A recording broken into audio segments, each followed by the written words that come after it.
क्या पाकिस्तान हमला कर सकता है भारत पर? हमने ऐसी कोई चर्चा नहीं की। पाकिस्तान के वो रक्षा मंत्री हैं, उनका कहना है कि यदि भारत यदि पीछे हटता है तो वो पीछे हटने को तैयार हैं। क्या कहेंगे आप? जी, पाकिस्तान की जो रक्षा मंत्री हैं वो कह रहे हैं कि भारत यदि पीछे हट जाता है तो आतंकवाद को सरेंडर कर दें तो पीछे हट जाना चाहिए, कोई दिक्कत नहीं है। आतंकवादी जितने निशाने हैं, जगह हैं, उन सबको सरेंडर कर दें। भारत सभी प्रकार से पूर्ण रूप से परिपक्व है। अगर इस प्रकार की गतिविधि बनती है, युद्ध की स्थिति बनती है, तो निश्चित रूप से भारत की विजय श्री निश्चित है, इसमें किंचित मात्र भी संदेह नहीं है। पर हम यही कहना चाहेंगे कि आप अगर कार्रवाई करोगे तो जवाबी कार्रवाई भारत की तरफ से पुरजोर तरीके से दी जाएगी, क्योंकि वर्तमान में साधन संपन्न भारत है, ये पिछड़ा या विछड़ा भारत नहीं है। वर्तमान में युद्ध के लिए अगर आप जो है तैयारी रखोगे तो यहाँ से महायुद्ध की तैयारी रहेगी। रशिया भारत के सपोर्ट में है और कुछ मुस्लिम देश हैं जैसे तुर्की, अजरबैजान, वो पाकिस्तान के सपोर्ट में बात कर रहे हैं। आप इस बारे में क्या कहेंगे? इन देशों को किसका साथ देना चाहिए? देखिए, साथ अंतर्राष्ट्रीय स्तर पर जो मानक होते हैं, अंतर्राष्ट्रीय स्तर की जो नियमावली होती हैं वो अपने हिसाब से होती हैं, लेकिन सबसे बड़ी बात है कि आतंकवाद के पक्ष में हमें नहीं लगता कि कोई देश होगा। ये लड़ाई पाकिस्तान के खिलाफ नहीं है, ये लड़ाई आतंकवाद के खिलाफ है।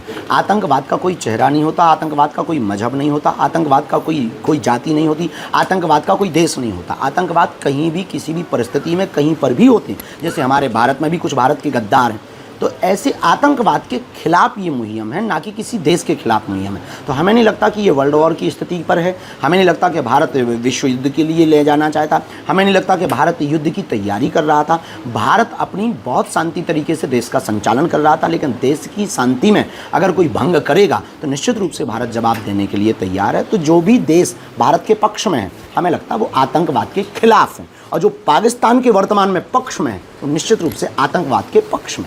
मारे गए इसमें मौलाना मसूद अजहर, जो पहले कोई ना कोई रोने वाला भी तो चाहिए। वो धमकी दे रहा भारत को बदला लूंगा है मौलाना, धमकी दे रहा। अब जब 26 पहलगांव का हम बदला ऐसा लिया है तो वो विचार कर ले कि वो अगर जो है खो देगा तो अपन जो है नदियाँ बहाएंगे। एक चीज़ और कह रहा है कि उसके घर के 10 सदस्य मारे गए हैं और भी मर जाता तो अच्छा होता, ऐसा भी कह रहा है वो। नहीं, वो ठीक कह रहा है, लेकिन रोने के लिए हमें छोड़ना भी तो जरूरी था। कोई ना कोई रोने के लिए अपनी आंखों से कम वो देख तो पाता कि कार्रवाई क्या होती है। किसी दूसरे का जब आप घर उजाड़ते हो, आप आतंकवादी बनकर के किसी के घर को उजाड़ते हो, किसी के सिंदूर को उजाड़ते हो, किसी की भाई की कलाई को सूनी करते हो, किसी की बहन के राखी का रक्षाबंधन का धागा ऐसे ही रखा रहता है, जब उसको आप इस प्रकार से परेशान त्रस्त करते हो, उनकी आत्मा को ठेस पहुँचाते हो, तब तुम्हारी आत्मा को कैसा लगा होगा, ये उसको महसूस करने दीजिए। ये भारत की आर्मी ने बहुत ठीक किया है। हम भारत सरकार को, भारतीय आर्मी को, यशस्वी माननीय प्रधानमंत्री जी को लाखों बार धन्यवाद दे रहे हैं बागेश्वर धाम पीठ की ओर से।